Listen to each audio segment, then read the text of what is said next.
자, 국회 법사위에서 한동훈 나와가지고 국회의원들 대하는 태도가 너무 엉망이더라고요. 또 저런 사람이 장관이다, 국무위원이다 이렇게. 그 모든 말들을요 핵심 비껴가고 따박따박 쉽게 표현하면 말 대꾸 하고 상대방이 뭘 물으면 답을 하지 않고 질문하고 뭐 이런 거 있잖아요. 그리고 너희 때는 안 그랬니 같은 그 툴을 계속 구사하면서 근데 지금 내가 봤을 때는 민주당이 한동훈을 다루는 법을 상당 부분 좀 연구를 해온 게 아니냐 이런 생각이 좀 들 정도로 한동훈의 밑바닥이 드러난다 그럴까요? 그런 느낌이었습니다. 첫 번째 그게 그 권인수 의원이 질문을 하니까 질문 같지 않아서 질문이 질문 같지 않다 이렇게 대답. 그런 경우 보셨어요 혹시? 국무위원이나 이런 국회에 나온 사람이 국회의원이 뭘 물어보는데 질문이 질문 같지가 않다고 이야기하는 걸 보신 적 있으세요? 저 정말 처음 봐요. 저는 정치에 원래 어릴 때부터 이제 고관여층이지 않았겠습니까? 근데 정말 이런 경우 처음입니다. 질문이 질문 같지 않아서요. 아, 정말로 이렇게 입이 간지러워요. 나중에 한동훈하고 한번 만나보고 싶어요. 저를 국회로. 장관이 대통령의 권한을 넘어설 수 있습니까? 아주 심플한 질문입니다. 그랬더니 너무 심플해서 질문 같지가 않습니다. 뭔 말이야? 그 일부러 도발하는 거잖아, 이제는. 이 도발하는 이유가 이제 알려졌다시피 한동훈이 이제 정치하고 싶다. 이제 장관을 넘어서 정치하고 싶다. 그래서 그쪽 진영의 이제 아이콘 뭐 이렇게 되는 느낌. 뭐 한동훈의 그 팬클럽도 생겼더라고. 한동훈이 직접 부탁한 게 아닌가 몰라? 김건희처럼? 그럴 수도 있겠네요. 근데 저렇게 나가고 나서 종편하고 어찌됐든 간에 뉴스가 거의 뭐 24시간 가까이 돌아가잖아요. 그리고 YTN 연합뉴스가 어떻게 특히 이제 보수 패널들이 나와서 어떤 프레임으로 얘기를 하는지 제가 모니터링을 해봤더니 야당의 국회의원들이 또 능력이 부족하다. 이런 식으로 하거든요. 근데 저는 절대 아니라고 생각합니다. 이거 그들의 프레임이고 혹시라도 그런 뉴스를 보시는 분들께서 그 프레임에 말려서 들어갈 필요는 절대 없다. 이번에 야당 국회의원들은 정말로 잘했습니다. 한동훈의 도발, 한동훈의 약올림에 절대 말리지 않고 오히려 흥분을 한동훈이 했으면 했지 우리 민주당의 국회의원들은 차근차근 질문을 했다. 그러니까 한편으로 우리 내 쪽으로는 질문이 너무나도 차분하게 질문을 해나가서 좀 더 세게 하지 그러지 않았느냐 이런 생각이 드는데 만약에 여기서 더 세게 한다. 그러면 한동훈의 어떻게 보면 계획일 수도 있죠. 거기에 말리게 되는 것입니다. 그래서 이번에 질의는 참 잘했다라고 생각을 합니다. 예, 그래서 한동훈 자체가 이제 인성이라든지 태도 논란에 휩싸인 거는 한동훈한테는 그렇게 그렇죠. 좋지 않은 거죠. 그러니까 그럼요. 오히려 실력 있는 사람이 실력으로 보여주면 뭐 윤석열 다음에 대선 주자가 될 수도 있겠다 생각할 수 있는데 극비호감을 만들고 있잖아요.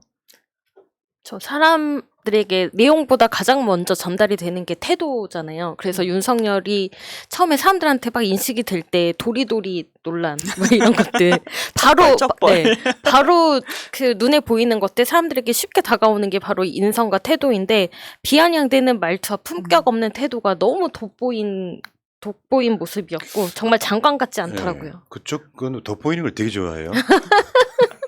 트렌드. 아까 팬클럽 이야기했더니 어떤 분이 댓글창에 팬클럽 이름이 한뚜껑인가요? 이렇게. 그 뚜껑이 혹시 그래도 근데 이번에 한동훈은 정말 깐족의 대명사다. 정말 깐족거린다. 이 표현이 어떨지 모르겠어요. 그런데 그게 딱 생각이 났어요. 정말로. 그리고 뭐 차기의 대권 주자 우리 국민들이요. 솔직히 그렇게 가볍게 깐족대는 스타일을 대권 주자로 생각하지 않습니다. 맞아요. 그런 부분을 좀 정확히 알아야 될 것 같아요. 그러니까 국무위원이 국회에서 싸우자는 태도를 보여주는 거. 물론 말도 안 되는 질문을 할 때 이 반박하다 보면 약간 태도가 좀 더 거칠어질 수는 있지만 처음부터 끝까지 그런 거잖아요. 질문해봐. 들어와 해놓고 결국 답변을 제대로 못하는 자기 모순에도 빠지고 막 그러더라고요. 그중에서 최강욱 의원하고의 일전은 굉장히 좀 많은 논란을 낳았습니다. 뭐 대기요? 대기라고 하셨어요? 뭐 대기 가해졌다 이런 얘기. 사실은 한동훈 자체가 범죄 혐의자입니다. 그쵸. 검찰이 털어줘서 그렇지. 검언유착, 고발사주 뭐 이런 것들이 얽혀있는 그 범죄 피의자이잖아요. 검찰이 털어준 거는 별개로 이게 수사를 명명백백하게 했더니 혐의가 풀린 게 아니고 핸드폰을 풀지 않아서 결국 그거를 풀 수가 없어서 그것도 거짓말 같지만 그 이야기 하나만 잠깐만 해드릴까요? 검찰이라고 하는 조직이요. 예를 들면 문재인 대통령 때 그 검찰들, 문 대통령 때 출시했다는 검찰들 있잖아요. 그 사람들이 문재인 대통령 때나 정반대에 있는 윤석열 쪽 검사들이나 신기한 게 그 사람들 아주 기본적인 건 터치하지 않아요. 예를 들어 연수원으로 유배를 보낼 수 있는데 그 사람들 사적인 비리 같은 것들은 절대 서로 수사 안 해줍니다. 놀라울 정도예요. 맞아요. 만약에 그게 조국 장관이 검사였다면 그렇게 안 털렸다는 또 다른 얘기가 되는 거예요. 그러니까 저 최근에 이문정 검사에 계속 가보겠습니다라는 책을 읽고 있는데 거길 보면 진짜 검사들이 이렇게까지나 심각한 집단이구나라는 거를 정말 느낄 수 있고 되게 분노하게 되더라고요. 어떻게 이 사람들은 자기들이 법에 적용을 안 받는다 생각하고 스스로 다들 죄를 덮어주고 그런 모습이 저는 한동훈한테서도 보였다고 생각합니다. 검사 출신의 이런 아나무인 태도. 그러니까 이게 이제 한동훈이 대선을 의식한 게 아니냐. 왜냐하면 그런 식으로 논란을 많이 만들어야 언론에 많이 나오면서 존재감 커지면서 윤석열 후계자는 한동훈이네 같은. 근데 지금 현직 대통령이 출발한 지 3개월밖에 안 됐는데 대선 주자 여론조사에 등장을 하면 본인이 빼달라고 한다니까요. 그렇죠. 그걸 안 빼는 것 자체가 인성이 문제가 있는 거예요. 즐기고 있는 것 같아요. 근데 네. 뭘 모르는 것 같아요. 검찰 조직에서 검찰 일만 자기네끼리 본인들의 리그에만 있어서 우리가 지금 정치 역사상 제가 보시면은 많은 분들이 이미 말씀하셨지만 정권 초기 특히 이제 정권에서도 이제 전반적으로 봤을 때 2인자로 너무 급부상하는 사람들이 그 다음에 진짜로 대선 주자가 되는 경우가 없었습니다. 그런 부분을 좀 알아야 될 것 같아요. 근데 이분은 그런 부분에 대해서 모르고 우선은 야 나를 지금 대선 주자로 이렇게 올라가고 있어 급부상하고 있어 이렇게 하는 부분에 대해서는 참 뭔가 착각을 하고 있다. 그리고 저는 또 법무부 장관 자리 그 자리에 있지 않았습니까? 그러면 정무적인 판단을 좀 버려야 될 것 같아요. 왜 그러냐 본인이 법무부 장관으로서 해야 되는 얘기만 해야 되는 것인데 이것을 그렇게 이렇게 감정 싸움을 굳이 몰아갈 필요 있겠느냐 이런 부분 저는 여기서 이렇게 그 평론을 하고 있지만 저의 평론보다 더 깊이 있게 많은 분들이 그걸 보시면서 국민들께서 이미 그 부분을 좀 비판하고 계시지 않을까 그런 생각까지 듭니다. 예. 저기 그린님 4페이지에 줄쳐놓은 부분 있잖아요 여기. 네. 그거 최강욱 의원하고 저랑 이렇게 역할 분담 한번 해봐요. 제가 한동훈인가요? 네. 최의원. 인혁당 사건 피해자분들의 배상 문제 관련해서 이자 면제하는 내용의 법원의 화해 공고 결정을 수용하겠다는 장관의 결단 높게 평가하겠다고 한 것 기억하시죠? 저에게 물으신 건가요? 네. 예. 그 부분에 대해서 많은 분들이 한 장관이 할 수 있는 좋은 조치했다고 얘기했고 저도 그렇게 생각합니다. 검찰이 과거 인혁당 사건의 재심으로 이어져서 무죄 확정될 때까지 저지른 잘못 있었죠? 있습니까? 없습니까? 지금 검찰이 한 건 아니고요. 과거 검찰의 책임이 있습니까? 없습니까? 과거 검찰을 의인화해서 말씀하시는 건 아닙니다. 아니 이거 깐족거리는 거잖아요. 검찰의 지나온 과거 그러니까 검찰 과거사 진상조사위원회 같은 게 만들어져서 잘못 수사한 거 사실은 노골적으로 뭔가 어떤 결론을 정해놓고 수사한 것들에 대한 책임이 있냐 없냐 이렇게 그쵸. 물었더니 지금의 검찰이 한 건 아니래요. 그러면은 노무현 대통령 같은 사람들이 제주 4.3 가가지고 사과한 게 노무현 대통령이 제주도에서 학살해서 사과를 합니까? 검찰의 역사는 유구한 건데 이자가 이런 자예요. 진짜 한동훈도 그렇고 윤석열도 그렇고 왜 이렇게 사과를 안 하는지 모르겠어요. 그냥 검사의 일에 대해서 사과를 하라고 했는데 사과를 안 하더라고요. 또 자꾸 사과를 피해가는 모습은 결국 아무것도 책임지기 싫다라는 그런 자세인 거고 그런 사람이 장관을 할 지금 자격이 되는지 되묻고 싶습니다. 그러니까요. 지금 선출 권력, 그러니까 국회의원들이 너무나도 압박하듯이 예전에 고성을 지르고 막 그러지 않았습니까? 그래서도 안 되지만 이번에는 그런 게 아니었었거든요. 그럼 아까 제가 말씀드린 것처럼 법무부 장관으로서 법률적으로 그 사안에 대해서 얘기를 하면 됩니다. 정무적인 판단을 좀 빼고요. 근데 이렇게 말실은 말장난할 필요가 없는데 이렇게 했다는 네. 부분입니다. 지금. 골 때리는 게요. 예를 들어 수사권 축소 관련해 가지고 한동훈이 엄청난 친구인 게 헌재에 가서는 검찰이 2대 범죄만 수사해서 이게 위헌이다라고 얘기해. 그래 놓고 국회에 와서는 다른 수사도 가능하다고 얘기해요. 앞뒤가 안 맞는 얘기잖아요. 검찰이 2개 수사권만 갖는 게 위헌이다라고 거기서는 거기 이야기하고 우리는 이제 시행령으로 웬만한 수사 하고 싶은 거 다 할 수 있으라고 이야기해요. 그러니까 논리적으로도 안 맞아요. 그러니까 한동훈을 청문회에서 한번 처음으로 접해본 민주당 의원들이 상당 부분 연구를 하고 나온 것 같은 느낌? 그런 부분이 뭐 한동훈한테 뭐 일방적으로 깨졌다 이런 게 아니라 논리가 안 맞으면 말이 안 되는 거예요. 지가 불리하면 지가 반문해버리고 말꼬리 잡고 늘어지다가 결국은 싸우고 이런 것이 아니냐 싶고요. 대표적인 게 그런 거였죠. 그 옛날에 일개 장관이라고 추미애 장관을 모욕했던 이 한동훈이가 이번에 그 최강욱 의원과는 100 이야기하니까 일국의 장관한테 그렇게 마시는 게 아니냐. 그 부분도 한번 이야기 한번 해보면 최강욱 의원이 대한민국 입법기관에게 그런 태도 보이냐 이렇게 따져 물으니까 한동훈이 저도 지금 국무위원으로서 일국의 장관인데 그렇게 막말을 하십니까? 이렇게 물어봐요. 말투가 되게 경박스럽죠.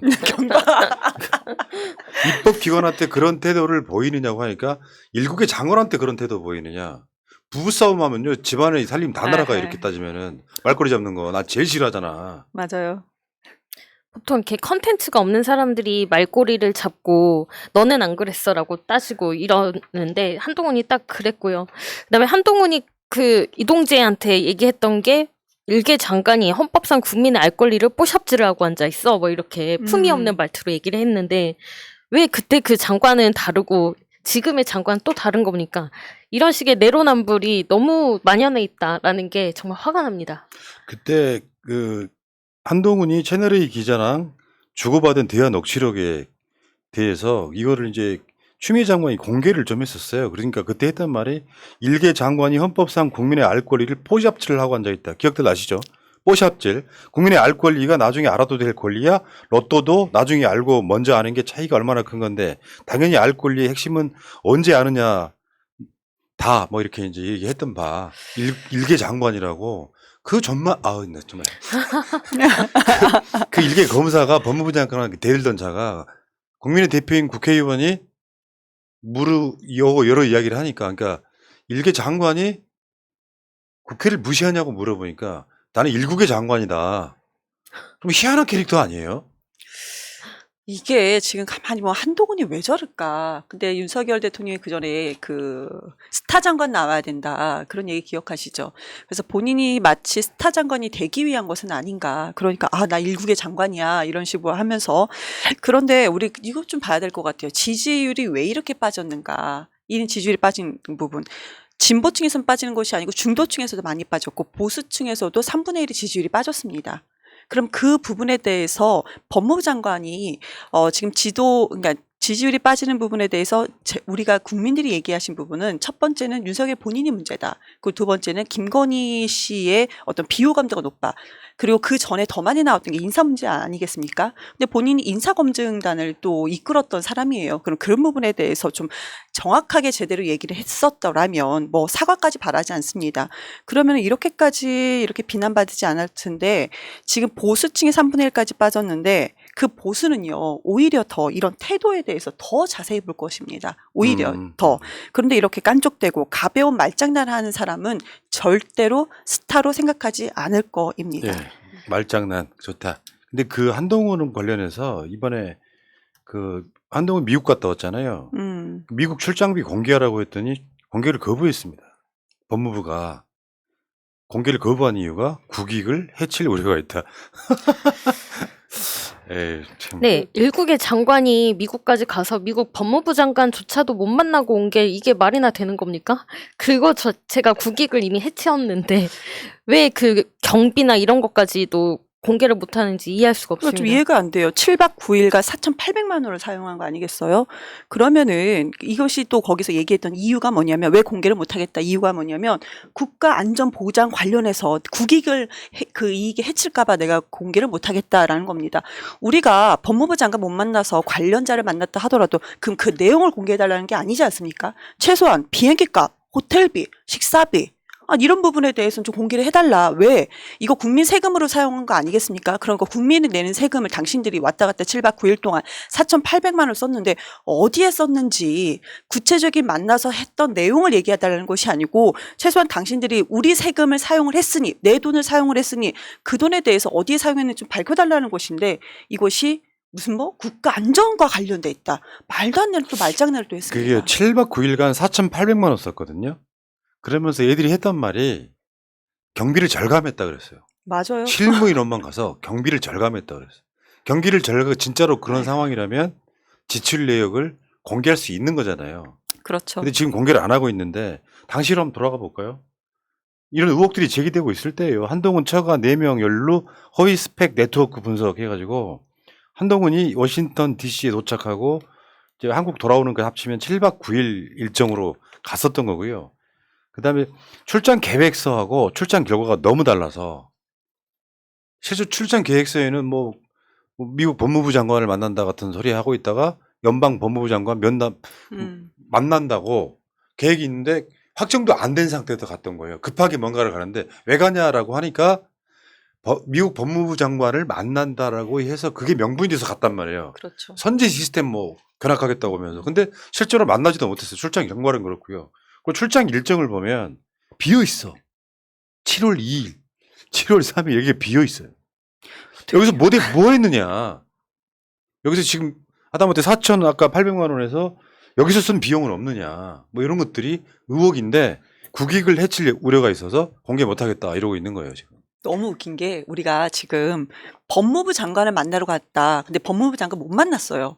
그럼 기본적으로 법무부에 관련된 뭔가를 위해서 만나는 거 아니겠습니까? 그럼 법무부 장관 못 만나서 법무부 관련된 관련자를 우리가 면담을 해야 되는데 누굴 만나지 아세요?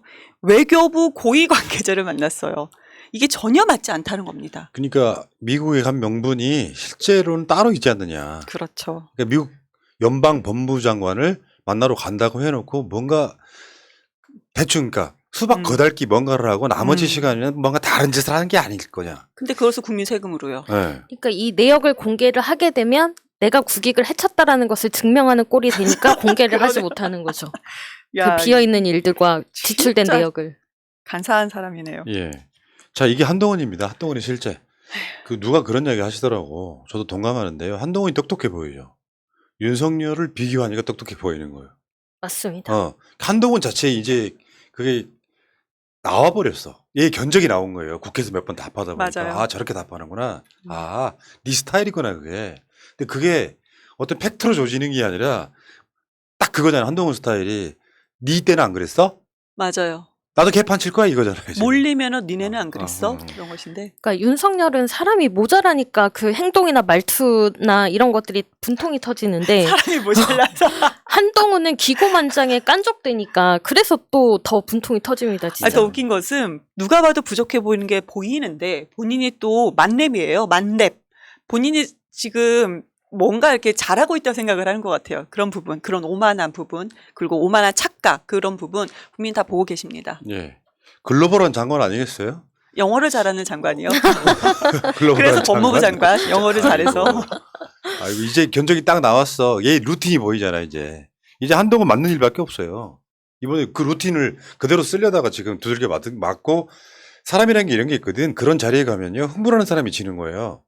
저번에 박범계 장관이 그 대정부 질문할 때 막 소리 고래고래 질렀던 거 있잖아요. 잘못된 거야, 그거. 민망했어요. 말문 막히면 들어가세요 했던 부분 너무 좀 민망했는데. 잔뜩 힘주고 이야기를 하는데 우린 무슨 말인지 못 알아듣고 왜 저렇게 흥분을 하지 싶은 거.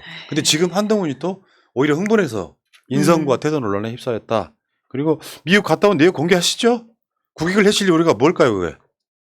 뭐 어마어마한 무슨 뭐 정보랑 관련해서 미국에서 뭐 핵이라도 얻어 오셨습니까? 한동훈 씨